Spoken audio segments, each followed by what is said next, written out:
Why does your mind become louder when you're trying to sleep? Why is it that the moment you finally get into bed, your brain suddenly decides it has 1,000 things to say? All day you were busy.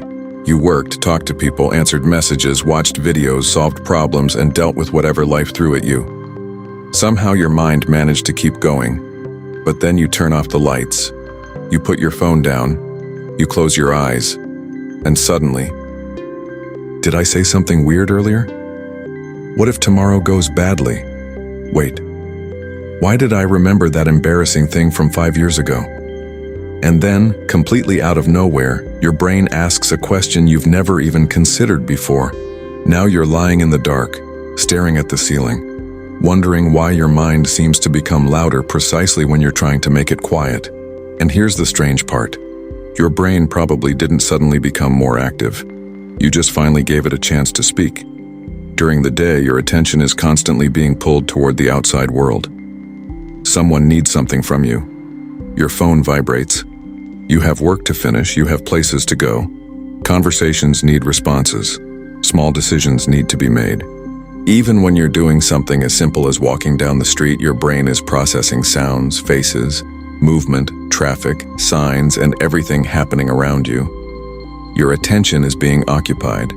Then nighttime arrives, the lights go off, the notifications stop, the conversations end, the room becomes quiet, and suddenly, there is much less competing for your attention. It's almost like spending the entire day in a crowded room and then walking into an empty one. The room didn't become louder. The room became quieter.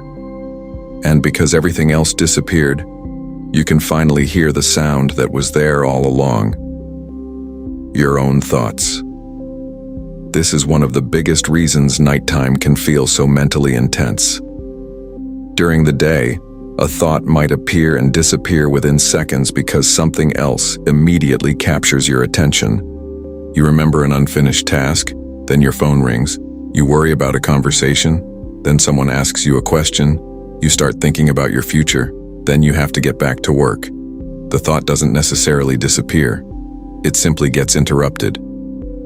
At night, there are fewer interruptions, so a small thought has room to become a big one. You might start by thinking about tomorrow. Then you remember something that happened today.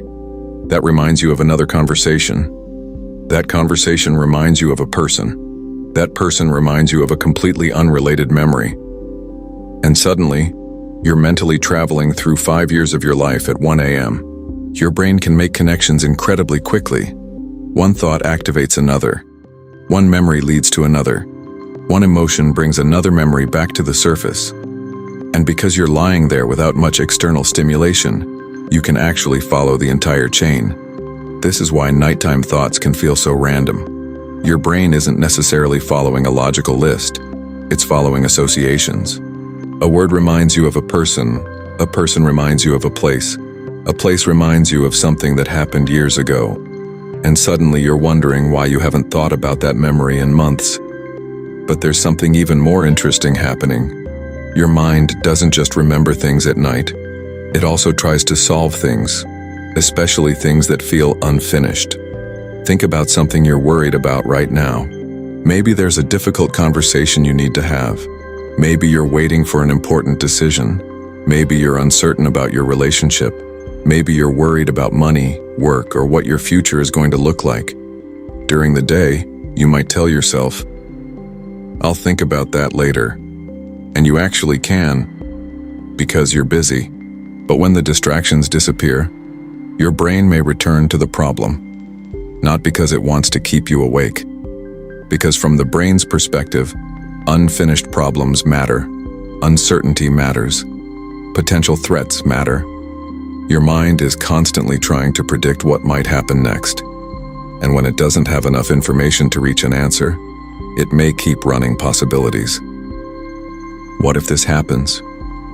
What if they say this? What should I do? What if I made the wrong decision?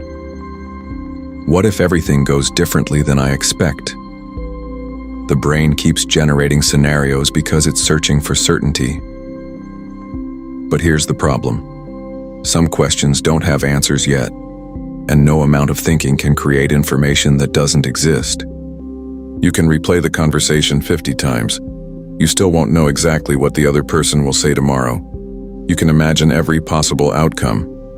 You still can't completely control the future, but your brain doesn't always understand that. It keeps searching, and searching feels like thinking. So you think more. And because you think more, the problem feels more important. Because it feels more important, you pay even more attention to it. And now you've created a loop. This is where overthinking can become especially powerful at night. The thought isn't necessarily dangerous. Your relationship with the thought is what changes. You start treating it like something that must be solved immediately. And then something even more frustrating happens. You realize you're not sleeping. Now your brain has a second problem. I need to fall asleep. So you check the time. Maybe it's 12:47. You close your eyes. A few minutes pass. You check again. 1:03. Now you're calculating. If I fall asleep right now, I can still get 6 hours. Then you think about how tired you'll be tomorrow. Then you imagine yourself struggling to focus. Then you become frustrated because you're losing sleep. And suddenly you're not just awake. You're monitoring yourself being awake. This is one of the strangest traps of trying to sleep. The more you demand that your brain become quiet, the more attention you give to your brain. You start asking yourself, am I sleepy yet? Why am I still thinking? Why can't I relax? Why is my brain doing this? And now you're thinking about thinking. It's like trying to fall asleep while constantly checking whether you're asleep. The pressure itself can keep you mentally engaged. Sleep isn't something you can always force through effort. And that's part of what makes it so frustrating. Because the harder you try to control something that normally happens automatically, the more aware you become of it. Imagine trying to fall asleep while telling yourself every 30 seconds, sleep now. Come on. Why aren't you sleeping? Sleep. That doesn't sound relaxing. It sounds like a meeting with a very demanding manager, and your brain doesn't exactly need another manager at midnight, but there's another reason nighttime can make thoughts feel stronger. Emotions that were ignored during the day finally have space to surface. You can spend an entire day saying, I'm fine, not necessarily because you're actually fine. Maybe you were just busy. You had things to do. You had people to talk to. You had somewhere to go. You didn't have time to sit with what you were feeling. Then nighttime arrives, and suddenly there's nothing left to distract you. The disappointment you pushed aside comes back. The loneliness becomes noticeable. The anxiety you ignored becomes louder.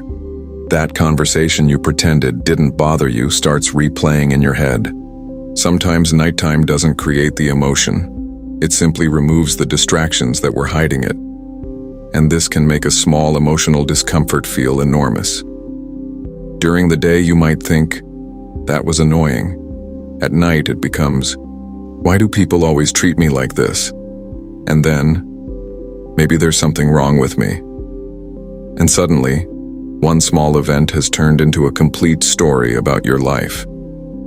That's how quickly the mind can escalate when you're tired and alone with your thoughts. But here's something important to remember. A thought can feel extremely convincing without being completely accurate, especially at night. When you're tired, your ability to regulate emotions and evaluate situations isn't necessarily at its best. A problem that feels enormous at midnight can look surprisingly ordinary the next morning. You've probably experienced this yourself. You lie awake thinking, my entire life is going in the wrong direction. Then you wake up, you shower, you eat something, you go outside, and suddenly you're thinking, okay, maybe it isn't that serious. The circumstances may not have changed. Your mental state did. That's why nighttime isn't always the best moment to make major conclusions about your life. Not every thought deserves an immediate answer. Not every worry needs to be solved before you sleep. And not every feeling that appears at midnight represents the complete truth about your situation. Sometimes it's simply a tired brain trying to make sense of uncertainty. And if this sounds familiar, I'm curious. What is the most random thing your brain has ever made you think about when you were trying to sleep? Was it an old, embarrassing memory? A conversation from earlier that day? A completely random question? Or suddenly planning your entire future at 2 in the morning? Tell me in the comments. Because if you've ever experienced this, you're definitely not the only one. But there's another fascinating side to nighttime thinking. It isn't always negative. Sometimes your best ideas appear when you're lying in bed. A solution suddenly makes sense. You think of a new project. You connect two ideas that didn't seem related before. You suddenly understand something you've been struggling with. Why? Because when the outside world becomes quiet, your brain has more freedom to wander. During the day, your attention is usually focused on what needs to happen next.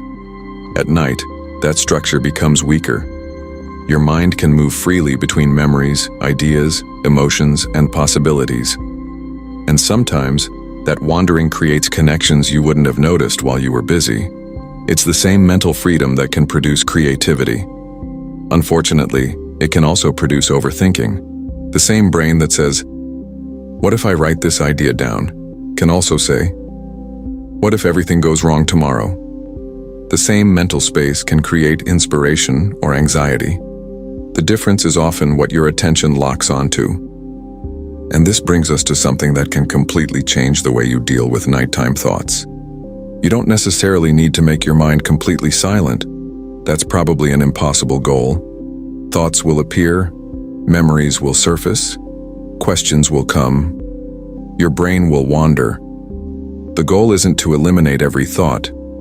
The goal is to stop treating every thought like an emergency. Think about a thought as something passing through your mind. You can notice it without following it. You can recognize it without solving it. You can say, "That's something I'm worried about," instead of, "I need to figure this out right now." There's a huge difference because once you stop demanding an answer immediately, the thought can lose some of its urgency. And sometimes, one of the most useful things you can tell yourself at night is surprisingly simple. "I can think about this tomorrow." Not, "This doesn't matter." Not, "I shouldn't be thinking about this." Just, tomorrow. You're not denying the problem. You're postponing the problem until your brain is in a better environment to deal with it. And strangely enough, giving your mind permission to return to something later can make it easier to let go of it now, because your brain no longer needs to keep reminding you. It's like writing something down before going to bed. You're telling yourself, "I won't forget this. I don't have to solve it right now." And sometimes, that's enough to break the loop. Because the real enemy isn't always the thought itself. Sometimes it's the belief that you have to respond to it immediately. Your mind says, "What if?" And you feel like you must answer. But you don't. Your mind asks, "Did I make the right decision?" You don't have to decide again at 1:30 a.m. Your mind brings back an embarrassing memory. You don't have to put yourself on trial. A thought is an event happening inside your mind. It isn't automatically an instruction. It isn't automatically a prediction. And it certainly isn't always a fact. This is especially important because humans have a strange tendency to confuse attention with importance. If you keep thinking about something, it can start to feel important simply because you've spent so much mental energy on it. But repetition doesn't make a thought more true. Thinking about a problem for 3 hours doesn't necessarily bring you 3 hours closer to a solution. Sometimes it only makes you more tired. And that's why learning to step away from a thought can be more useful than trying to defeat it. Imagine you're sitting beside a river. Leaves are floating past. One leaf catches your attention. You could jump into the river, grab it, turn it over, analyze it, and wonder where it came from. Or you could simply notice it. There goes a leaf. And let it continue downstream. Thoughts can be treated in a similar way. You don't have to grab every thought that passes through your mind. Some can simply float by, and eventually, another one will appear. Then another, and another, until at some point you stop paying attention to them. Your body becomes heavier. Your breathing becomes slower. The distance between thoughts becomes longer. And sleep arrives without you having to force it. Because that's the strange thing about sleep.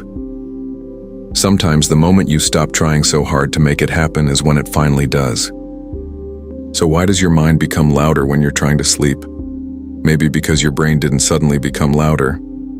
Maybe the world finally became quiet enough for you to notice it. The unfinished conversations, the unanswered questions, the memories you pushed aside, the worries about tomorrow, the emotions you didn't have time to feel, and the thousands of connections your mind makes when nothing else is demanding your attention. Your brain isn't necessarily trying to sabotage your sleep. It's doing what it has always done. It's remembering, predicting, connecting, preparing, searching for certainty. Sometimes it just doesn't know when to stop. And perhaps the goal isn't to build a perfectly silent mind.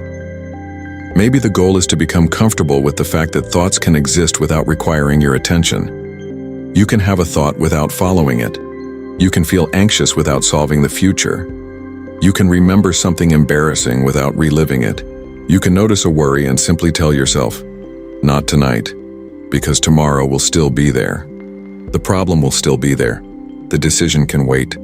And the conversation can happen when the sun is up. Right now, your only job doesn't have to be figuring everything out. Maybe it can simply be resting. And if you enjoyed discovering the psychology behind something you've probably experienced but never really questioned, subscribe, because there are so many ordinary things your mind does every single day that seem strange once you finally stop and look closely. And the next time you lie down, close your eyes and suddenly your brain starts talking. Don't panic. Don't assume something is wrong with you. Just remember, the silence didn't make your mind louder. It simply made you hear it. And sometimes you don't have to answer. You just have to let the thought pass. Until eventually, the room becomes quiet again. Your thoughts begin to slow down. And without even realizing exactly when it happened, your mind finally becomes quiet enough to sleep.